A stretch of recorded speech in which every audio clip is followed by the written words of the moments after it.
Yo, Lehu.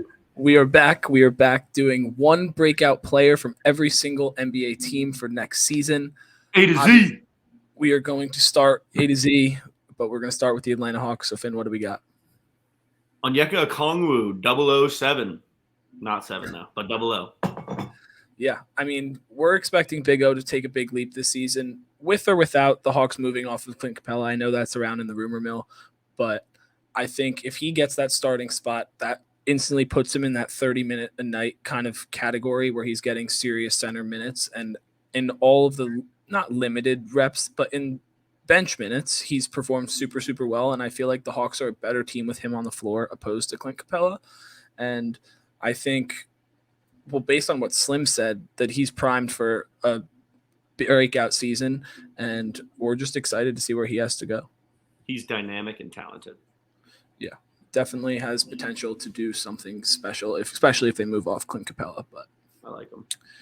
Up next, obviously, Boston Celtics. We have Derek White because I think moving off of Marcus Smart opens another kind of step for Derek White because he kind of played better than everyone else was anticipating last year, especially in the playoffs. He was their third best player, and not having Marcus Smart anymore allows him to get that 30 minutes a night, have the ball in his hands a lot more. I think we'll see his assist totals go up. I think we'll see his points per game go up. I think he's obviously a tremendous defender, all that kind of stuff. Our justification was this was the size jump that he took last year. He'll take one that size or bigger next year. Yeah, so we could definitely see him doing something special. Which we mentioned earlier, the All-Star thing, like they wouldn't have 3 All-Stars from the same team, but like in a perfect world, he'll put up All-Star numbers. Yeah, I think he'll be like a solid 18-6 kind of guy, 18-7. 20-5 right there. Yeah, but something special is coming from Derek White this season. That's our prediction. But up next, we have the Brooklyn Nets. Cam Johnson. This was a tough pick for me. I obviously wanted to go Clax. I obviously wanted to go Cam Thomas. I couldn't go Clax because he's kind of already had a low-key breakout year. I mean, not in the sense of like when he does win Depoy, everybody will be like, oh, shit. But I don't think that's going to be this year. Cam, I realistically don't think he's going to get enough burn. Cam Thomas, that is, to win this award. Mikhail's already too nice. Cam Johnson. Yeah, I mean, we were talking about the Nets re-signing him before they did and all that stuff. Now you got him for 4 more years, and I think – especially having an increased role with not really a bona fide 2 on this team. You have Mikal as your 1, and then you can whoever plays the best gets that 2, gets the second most shot attempts reps. Sadly, it may be Dinwiddie by default, which is bullshit. But I think Cam Johnson, 1, obviously he's knockdown shooter. I think if he really works hard on defensively, like that'll be something that kind of moves him up a tier in like the role player realm. And I think that he could end up shooting like 40%, average like 15 to 20. It'd be a 50-40-90 year for the kid. That'd be a special season for sure. But moving on, we got the Charlotte Hornets, and we're going to go with Mark Williams. We didn't get to see him play with LaMelo a ton last year. But when he was playing and he was out there, he was special. And he's one of those young guys that you could see flashes in that will just take a step, and he's going to be a good NBA player when you watch him as rookie. And I think now he's going to take that step and be like, okay, this guy can be something the Hornets build around. Hold your horses. Are you seriously enjoying this fire content without liking, commenting, and subscribing? We're glad you're here at This or That NBA podcast. We want you to stick around. It's easiest to do that by liking, commenting, and subscribing. It's free. It takes 1 second, and we really appreciate it. Thanks for your time. I don't know too much about his game, so I'll just rely on you for that one. But for sure. I think he's going to have a big season. If you're a Hornets fan, you probably already are watching Mark Williams, but like he's going to break out for sure. Next up, we got the Chicago Bulls. This was a bit of a toughie. Just because I want to go Caruso, and we are going to go Caruso, on the sense of obviously this isn't going to be like his bench to starter year. That's not the kind of breakout we're talking about. He was first team all defense last year. I think he can win Defensive Player of the Year this year. Which is, to me, a little much of a stretch, but I think he can, like, if he can go and really take a run at Depoy, like I would definitely call that not a breakout, but like Dude, definitely. that makes you one of the premier assets in the league. True. No, he's definitely a premier asset for sure. But I think I'm saying if he's in the running for Depoy, if he puts up his whatever he normally does, his decent numbers, he controls the locker room in a way. I mean, like when we were looking at the roster earlier, it's like they're kind of fucked. He steps up, that's a big jump. Yeah, Someone has to. And then the team as a whole could take a jump if he starts. That's what I mean. Especially if he takes a jump offensively too, because obviously we all know his defense is great. But if he can be in that Depoy running as well as take an offensive jump, that's what I mean. Like the Bulls could be. That's like all of a sudden you're like a legit asset. Yeah, now you're not or like a legit top 5 2-way threat. Yeah, now you're not a 10 seed and you're fighting for playoffs, and you're in the playoffs. We feel good about that one. That's fine. Next up, my Cavaliers. Obviously, I'm going to go with the easy answer here. I'm going to go with Evan Mobley. I don't know if I trust an Okoro to really take a breakout. And we spoke about Okoro. Yeah, I think Mobley is probably the safest option, but also the most realistic one because Evan, while he put up great numbers last year, and I definitely think he took a jump, to the common eye, you wouldn't really say so, but he's one of the best 3 defenders in the NBA in his second season. He was in the top 3 for Defensive Player of the Year. I thought he should have won it, but I mean, that's just me being a homer. But still, I think this offense has been talked about in interviews, all that kind of stuff, to be featuring Evan a little bit more. And I think once you see that and he can get to that 20 points per game, if he does, and also still being able to put up that 8.5 to 10 rebounds, and that if also he could sneaky get to that 5 assist mark this season. I don't know about 5, but I think he's going to be a lot more involved with. Was he passing out of the post or even just the at the nail? They're saying that they want to run a lot more stuff, especially now that we have shooting on the outside. Post last year, kickouts, open threes for Strus and Niang, that's big time stuff. Maybe like a pick and roll up top, let him slip it, or do a short roll, catch, turn, and look. Yeah, because Evan's a great passer. If you've ever watched Evan Mobley, you'll see definitely 2 or 3 times where you're like, whoa, that's a great pass for a big. He weaves a couple nice bounce passes in there, I'll be honest. Yeah, but Evan Mobley, that's our answer for that one. Next up, we have the Dallas Mavericks. This was up in the air. We're going to go Josh Green. Yeah, we were between Josh Green and Jaden Hardy. It was between those two. I didn't want to go with Jaden Hardy because I feel like Luka and Kyrie are going to take up majority of those minutes. So Josh Green kind of fills that small forward-ish role. And I think we've seen flashes in limited playing time that he can be something really special. He's a good shooter, super athlete, can defend, all that kind of stuff. I think if Josh Green can take a step this season, he will be one of the premier role players in this league for years to come, and it's exactly what Dallas needs because they've been hunting to find a third guy, and now they got him, hopefully. I like him a lot.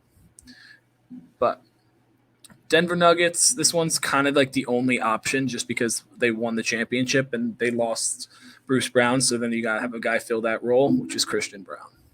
I think he's gonna be plug and play perfect.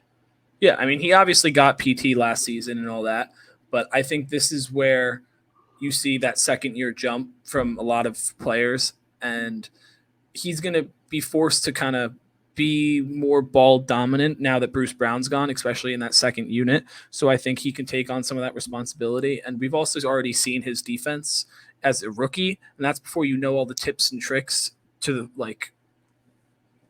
figure out how to guard really well. And you in a Mikal Bridges interview with Paul George, he was saying different techniques and all that stuff. You learn that stuff as you get older in the NBA, and he's second season now. So he's going to be able to use some of those, and his defense is even going to take another step, which was already very comparable. I just hope, and I want to just put this out there, I hope he doesn't have the Tyler Hero effect happen to him. This has nothing to do with the color of his skin. It's just an early finals run. Obviously, Tyler was way more involved. Christian Brown isn't taking big shots in Game 5, but I'm just saying, I'd love to see him just fill into that Bruce role. Don't try and do too little. Don't try and do too much. Be gritty, get rebounds, backdoor cuts, short roll like we were talking about earlier. I think he's great. Yeah, I think he's going to have a great season. Next up, we got Detroit. We do. We have Cade Cunningham and Jaden Ivey.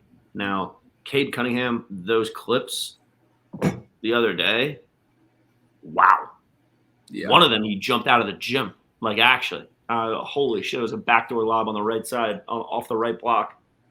Holy fuck, in the half court, too. His head was above the rim. I mean, obviously, Cade missed the whole season, basically, last season. And Jaden Ivey played well, all things considered, for how bad the Pistons were. But we wanted to go Cade here, but we didn't know if we should classify it as a quote-unquote breakout because I guess he was injured last season. So we're going to go with him. I don't know if you'd classify it as a breakout, but it could be his coming out party. I think it's his coming out party this year where we start to see Detroit take a jump. If you haven't watched our Detroit video, go check that out. A lot of good stuff in there.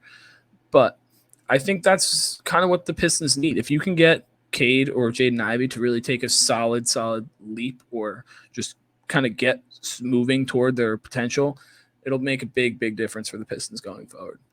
I like Jaden Ivey's game. He's got a good handle. Yeah. Next up, we got the Golden State Warriors, and I felt like there was really only one option here. This is a layup pick. Jonathan Kuminga, obviously. Tough. Yeah, he's definitely going to be a good NBA player. I just want to see him be able to take that leap where he's consistently playing that 25 minutes a night where he's actually really making an impact and not just like getting feeler minutes. He is so not versatile in the sense that he's going to get you an ISO bucket. He's going to throw a lob to somebody and he's going to get a steal. But he's just versatile where like in those gritty spots, you could just plug and play him. Yeah. He's definitely like an energy. Oh, you need a backdoor cut? I'm your guy. There's your lob. If you want a hard screen, I'm your guy. If you want him to. But he plays so differently than Loon. Yeah. I mean, Kuminga's definitely plays very, like, they're not the same position, but I'm saying. No. What do you mean differently from Looney then? They're similar in their approach. Like, the plug and play will do anything for you. That's what I mean. Guys. But he's so different and so much more versatile than like. Yeah, Looney's he'll do everything. Yeah, exactly. Looney will do everything, but Jonathan Kuminga has the potential to do everything and more. Like that's what we're more like from a guard-ish perspective. That's all I mean. Just and I also think. Go ahead. Put him in, make him do shit. Yeah, like I think especially if he consistently knocks down like threes this season. Say he gets to. I don't know what he ended up shooting last season, but let's say he gets to 38%. That would be a huge thing for the Warriors, and I think that would put them back into the team we saw win the championship just 2 years ago. And especially Wiggs, you gotta be Wiggs. Yeah, and then you also lost Jordan Poole, so there's your minutes upgrade right there.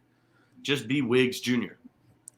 But next up, we got the Houston Rockets. We were between two guys on this one too. We did Alperen Sengun as well as Jabari Smith. About Jabari, we saw him play in Summer League and absolutely dominate. Obviously, it is Summer League, but that can't go unnoticed. He was playing from a viewer standpoint with much more confidence, much more conviction. Like he knew he's like, okay, I got to be here. You got to be there. All that kind of stuff. That just comes with playing a full season NBA. You like start to understand the NBA game a little more. And I think that kind of whole thing is rubbing off on Jabari. And then for Sengun, I mean, I think he has potential to be one of those next, not Jokic level players, but style like Sabonis or someone like that. Like I think by the end of his career, he could have a similar, if not better, career than Sabonis. I know you don't like Sabonis, but you know how I hate on Sengun pretty frequently. He has cashed some bets for us. First of all, I'd like to put that out there. Shouts out Sengun. He is a phenomenal passer. He's another guy with great footwork. He's another guy with great fundamentals.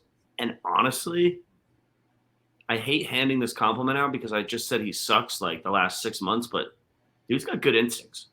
Yeah, he's a high IQ player for sure. I feel like a lot of European players are. I feel like they grow up in different systems and they come to the NBA and they're like, oh, this is slow motion. But he honestly has good instincts with the ball. He's not really prone to turnovers. Like he's pretty safe with the rock. I think that's important. Yeah, I think he can be one of those bigs that you kind of run your offense, not like through, but not. I know what you mean. He won't be your primary scoring option, but he can be one of your facilitators on the floor. And I think again with those short rolls. Yeah, and he's good on those. Great feel. But next up, the Indiana Pacers. We have Benedict Mathurin. Now, obviously, Tyrese is Magic Johnson reincarnated and fucking unbelievable, and he's one of the 5 guys here at TOT that we really get behind. But for an award like this, it's going to be Mathurin. I think Mathurin could be – what's a good comp for him? A worse SGA? Yeah, at the moment. I think for right now, based on his role of last season, obviously I think he'll have a breakout season, which is why we're putting him in this video. But I think he's like not like a Lou Will, but like that kind of just like bench, I'm going to give you 20 points and you can do nothing about it kind of guy. Like I think I like Lou Will as a comp for him. Yeah, like obviously way different builds, everything like that. Like yeah, no, just production. Yeah, but I think this season is going to be a great one for Pacers fans, and I'm expecting a lot of that to be attributed to Benedict Mathurin taking a big leap compared to what we saw his rookie season. Obviously, he can put the ball in the basket, but I think, as I've been saying, you see a guy go through one season in the NBA, and then he takes that jump in his second/third year, and you're like, oh, he didn't do this his rookie year. He didn't do this last season because he's actually understanding the NBA game now. And I think once you do that, it opens a lot of doors, especially if you're a very talented player and you work hard enough. And I think Benedict Mathurin is one of those guys. And you heard dudes who play with him talk about him. Yeah. That's honestly always what matters the most to me. And like Tyrese talking about him, I forget who the other guard is who was talking about him in that interview. Bro, they speak very highly of Ben. So.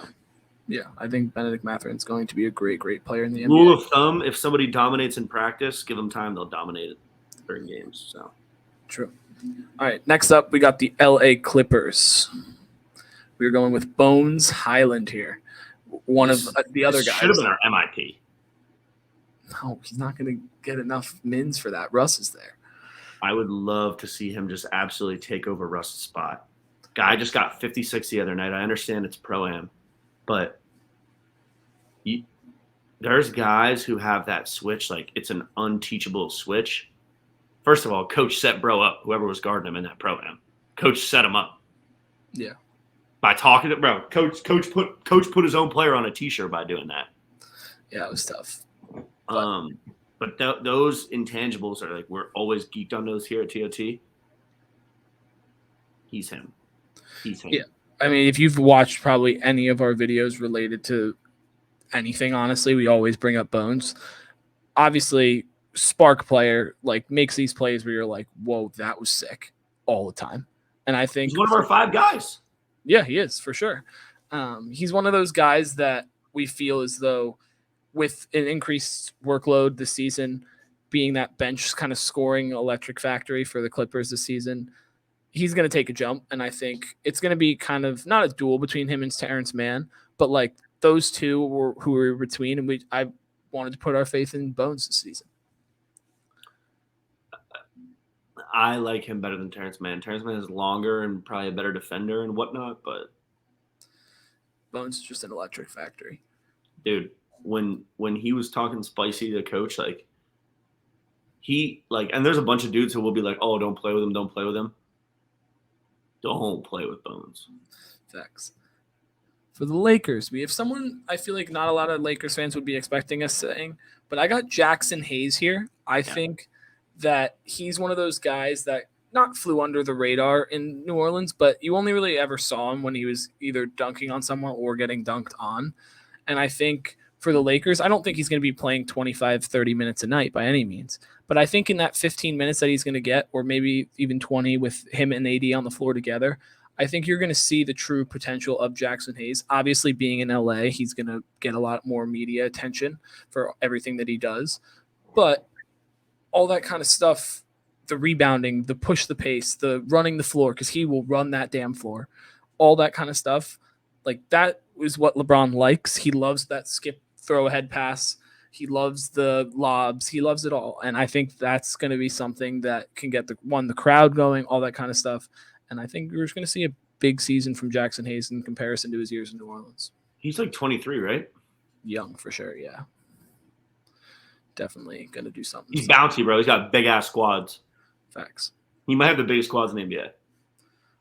If I was in the NBA, I would probably. But no, you would have the biggest Cavs in the NBA. True.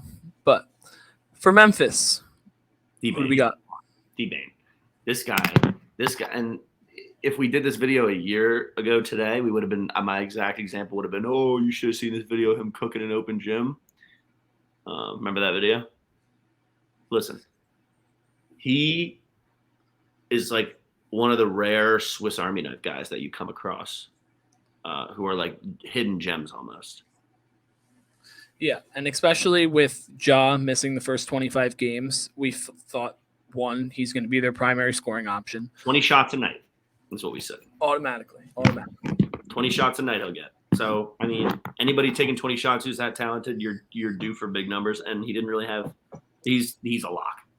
Yeah, he had definitely, I would say, probably his like start to his breakout last season, but I think now without Ja for the first 25 and then being handed basically the keys for being the second option this offseason after signing his big extension, he's going to have to either have a crazy good season or it's going to halt the Grizzlies' growth, especially this season. Won't allow them to compete at the level that I feel like we should be thinking the Grizzlies can compete at.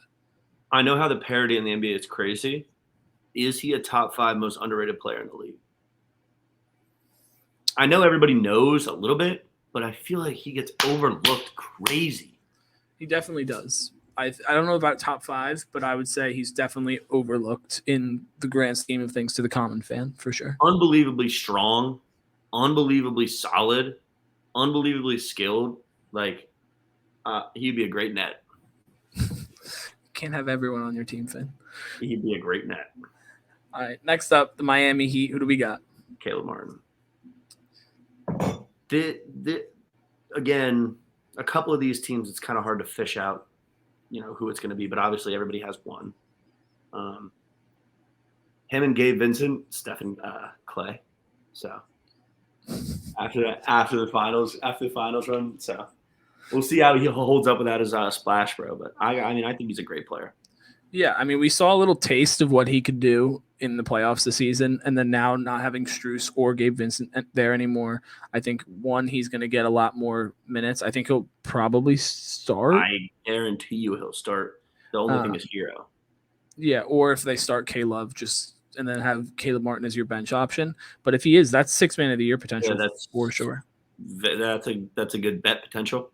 Yeah, like that kind of stuff I think suits Caleb Martin perfectly. Just a guy that will get you a bucket. Might not look the prettiest, but he just will be like, oh, you look up and he's rattled off 4 threes in a row and 2 dunks. Like guys that make open shots. True. Yeah. He's one of those guys you just like on your team. And I think for the Miami Heat, if they want to get back to the finals this year, he's going to have to take a jump. And I think he's the one that's primed to do it for the Heat. He could score on his own. True. Yeah, no doubt. Next up, the Milwaukee Bucks. We got, I don't know if I'm saying this right, MarJon Beauchamp. I'm going to lean on you for this one. I don't know too much about this cat. Yeah. Also kind of going off the Pro-Am notion, I think he scored like 80 or like 60 or something. Really? Like no joke. And obviously I think he was drafted 30th by Milwaukee last season. Didn't get a ton of burn.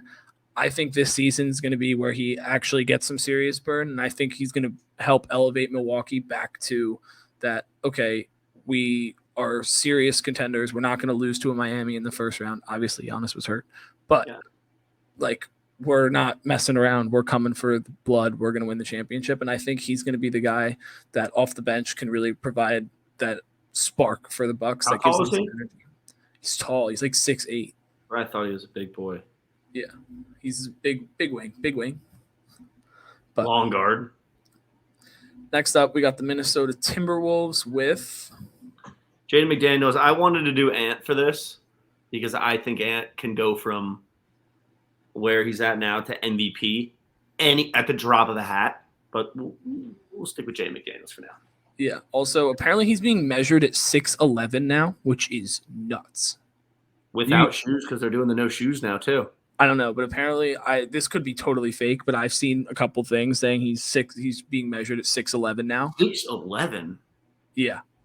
I don't know if this is true. I'm just making this up. And I'm kind of pissed we didn't touch on our Timberwolves video that we just uploaded. It says he's 6'9". So if he's reading at 6'11", well, he's young, dude. I know. That's what I'm saying. He's still growing. Grow at 22. Yeah, like Evan Mobley's still apparently growing, which is nuts. You stopped growing at 25, 27, so. Dude, he actually might be 6'11". which is like insane. With his skill set, it's like, Yeah. whoa. KD. Yeah, literally could be. I don't know if I'm going to say he's going to take a KD style jump. 10 hours ago, Wolves forward Jaden McDaniels has grown 2 inches. Yep. Lock it. Yeah. So, I mean, I think obviously with his skill set, being regarded as one of the top 5 defenders in the league, also a depoy shout for him too. I think if he really has the ball in his hands a lot more and can control the pace, help Ant with the ball handling duties, and Mike Conley as well. But being able to consistently knock down the threes, attack off the dribble a little bit more this season, I think he could be primed for a big time breakout season. How funny is that thought of like an old cat like Braun or like Paul George, someone random, like squaring up with him, and then the next year they come back and they're like, this motherfucker's like 2 or 3 inches taller, I think. That's just funny to me because they're so young. It's crazy. Yeah, like, I mean, it's a weird place, man. Weird place. But What? watch out for Jaden McDaniels. All right. Next up, we got the New Orleans Pelicans, and we have Trey Murphy for this. Another guy, super lank. And Yeah, I'm looking at him right now. Trey Murphy is lank. yeah, definitely lank. But I think if you're the Pelicans, we did a video on them too, talking about this could finally be a year where they get to that contention level. Mm-hmm. I think in order to get there, obviously you need Zion healthy, but you need Trey Murphy to take that step. You need him to be in that conversation where, okay, I'm going to guard their best player. I'm going to score 15. I'm going to hit open threes. I'm going to do a little bit of everything for your team. And that's kind of that glue guy you need. We talked about this in the Pels video, but did he or did he not lock up KD?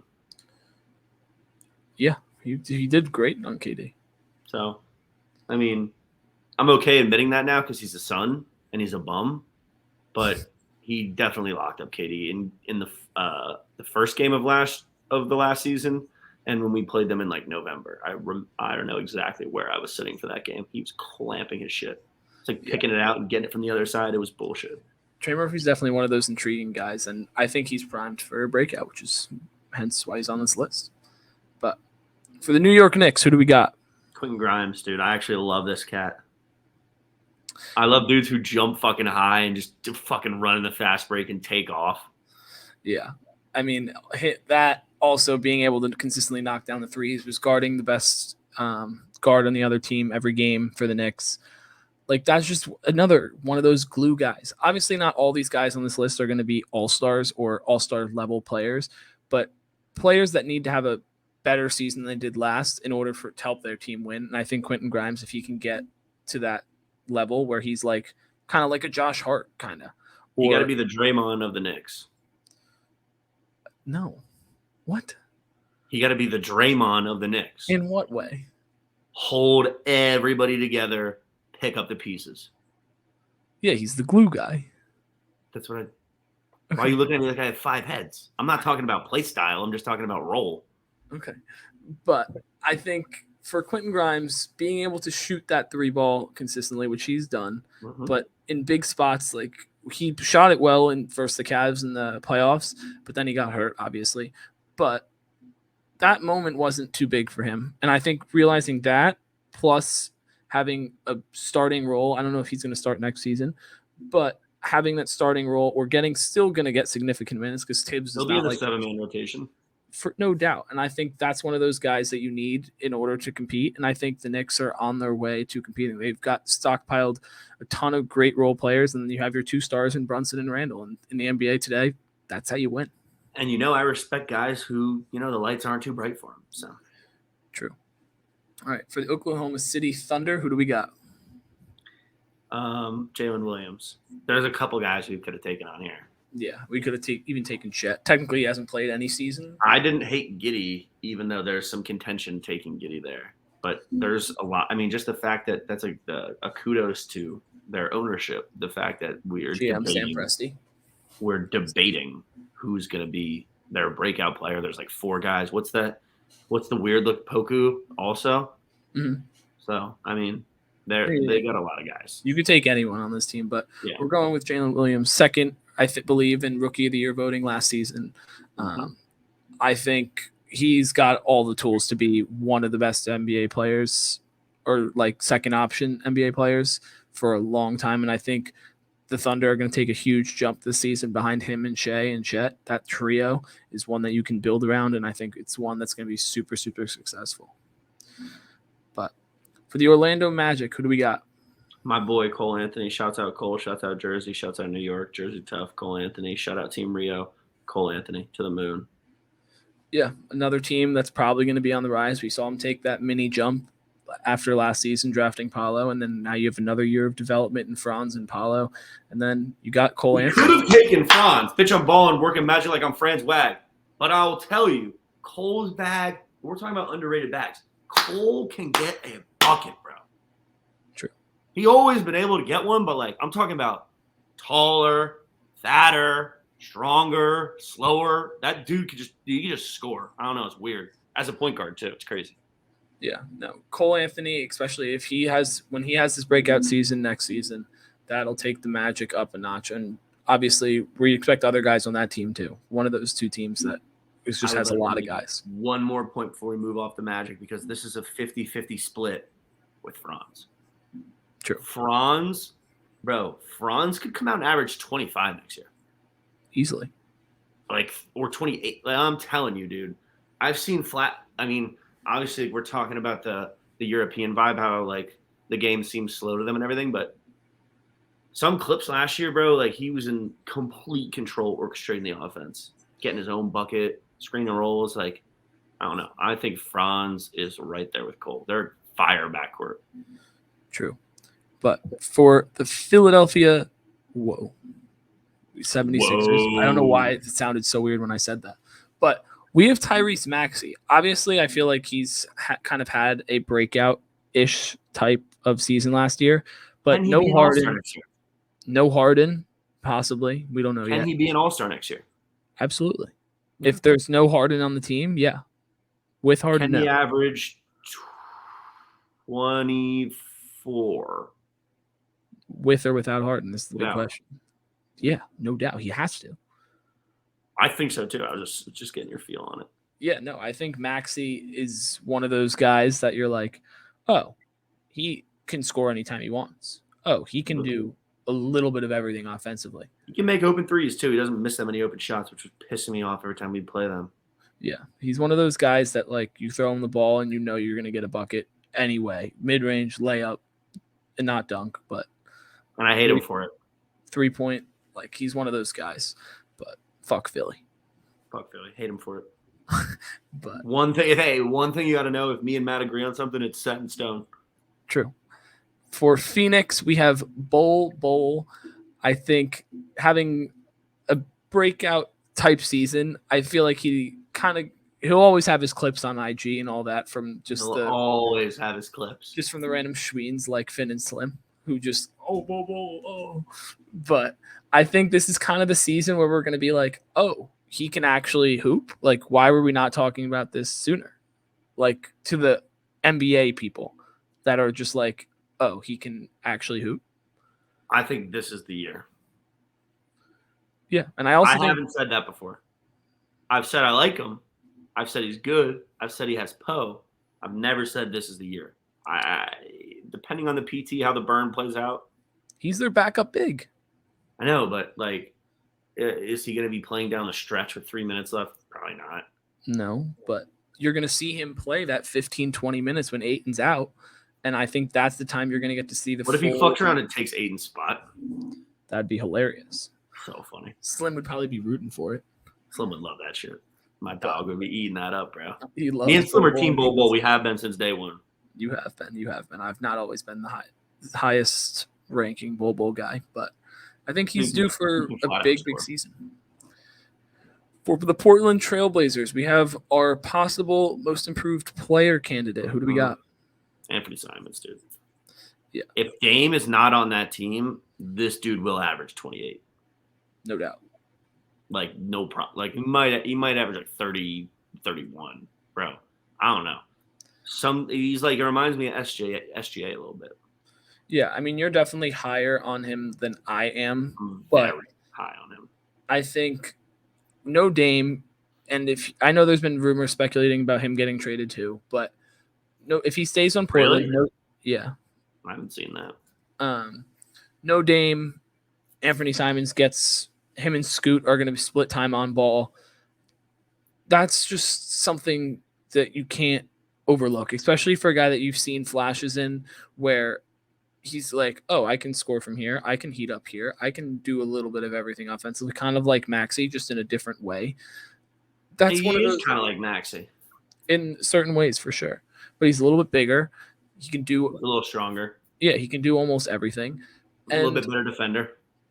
Yeah, he's just one of those guys. What? No, he's not a great defender, but he's probably better than Maxey. Yeah, Maxey's a little light in the buck. Maxey would get shouldered by me. Yeah, I mean, you are a big guy. But I think for Portland, if you're an Anthony Simons, you are going to be able to do whatever the hell you want, basically, if Dame's not there. And I think that's where you get to see the full potential of guys. The Jalen Green Shea. situation. Jalen Green situation. Yeah, but just a little bit more talented. For the Sacramento Kings, we have the rookie three-point record holder, Keegan Murray. I think for the Kings to take that next step next season, you need a guy. I think that guy is Keegan Murray. Yeah, I'm looking. You like him. You spoke on him last year too. Yeah, Slim's definitely the number one Keegan Murray. That might have been it might have been him who I'm thinking of. I mean, when we played the Kings, he just did not miss, dude. Like, he just would not miss from three. Charger. And then if you guys watched him in Summer League, I believe it was, I think the first game or two, he just looked unbelievable. Again, it is Summer League. But, like, that kind of stuff translates. Like, they're still professional athletes in Summer League.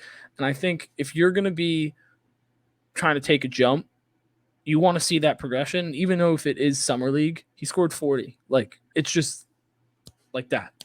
And I think he's one of those guys that everyone raves about on the Kings. And I think the Kings fans should be super, super excited with the Keegan Murray for next season.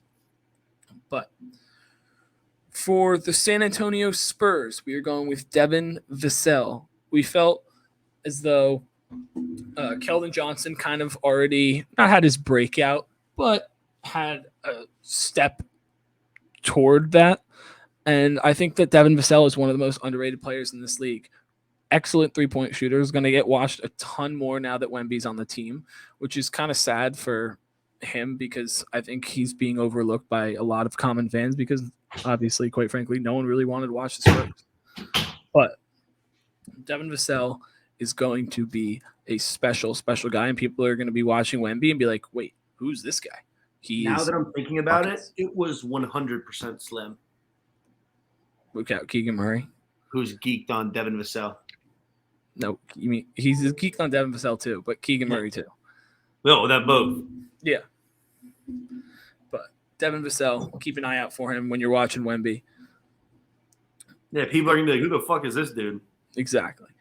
Is that what you just said? Yeah, literally. Moving on to the last three, we have the Toronto Raptors, and this is if he does not get traded. We have OG Anunoby. I think he's said multiple times that he wants the ball in his hands more. He wants to be kind of that ringleader to an offense. And obviously Siakam's there and Scotty Barnes are there.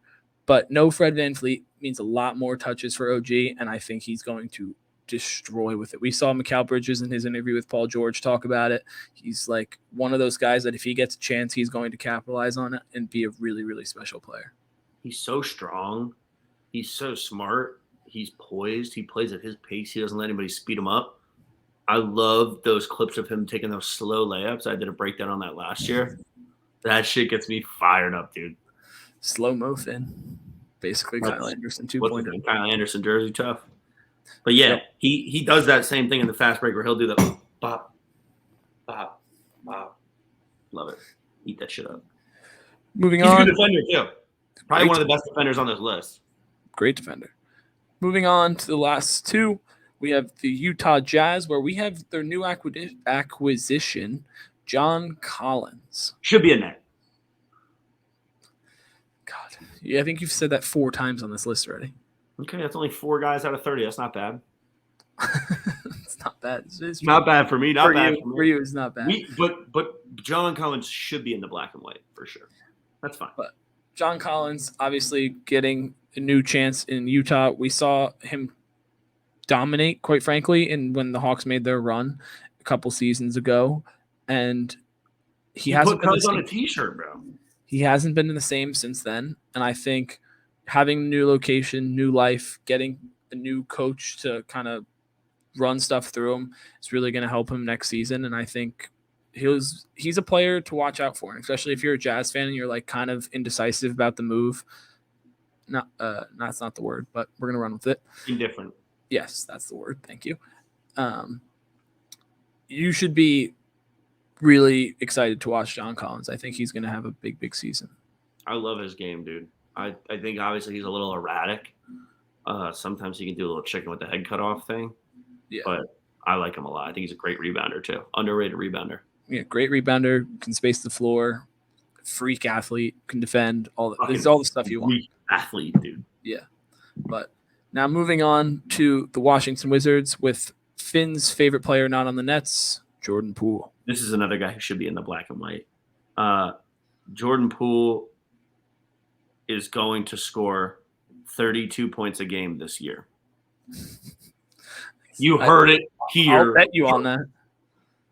Friendly 10? Yeah, friendly 10. 31, over 30. Yep. All right, perfect. I do not think we'll average 30, but I definitely think we're going to see the most garbage numbers you'll ever I was going to see. say, bro, he's going to take 30 shots. Oh, for sure. Him and Kuz are going to be launching. That might be the 2 biggest gunners to ever be on the same team at the same time ever. it's Him and fucking Kuz, they might be the worst shot chart of any NBA team of all time after some of those games. Yeah, obviously. So much red. Going to be so much red. True. But obviously Jordan Poole is not like he already kind of had a breakout season when the Warriors won the championship, but this is a different kind of breakout. He's not just like an energy scorer anymore. Now he's got to be the leader of a team. And I don't know if he's going to be able to do it in year one, but production-wise, I think he will be like, whoa, he scored 10 more points than he did last year. Right. Oh, he averaged 7 assists this year, 5 assists this year. So I will say, though, like I was doing some research today, just personal research. When Harden was averaging like 36, you know how many shots a game he was taking? Like 28 plus shots a game. There was a game I saw. What? I don't know about that many. I mean, a lot of them were free throws. Not on average, but like a lot of those games that he was putting. Dude, I saw one today. He took 39 shots. Yeah. That's the kind of vibes I'm getting from JP this year. Yeah, he's going to be that guy that just scores. You're telling me if he takes 30 shots a night, he's not going to average 30? No, he will, but I don't think he's going to shoot 30 a night. 30 a night is crazy. You don't think he'll shoot 25? Dude, I don't know. We can't speculate this semantically, but if bro, there is a world that he scores 30 a night, 100%. True. But if you guys somehow made it this far through the video, we appreciate it. Get that watch time up. We love you guys. If you're a returning viewer, appreciate it. Subscribe. We just passed 100. We're on the road to 500. Couldn't love you more. And like, comment, subscribe. See you guys soon. Peace.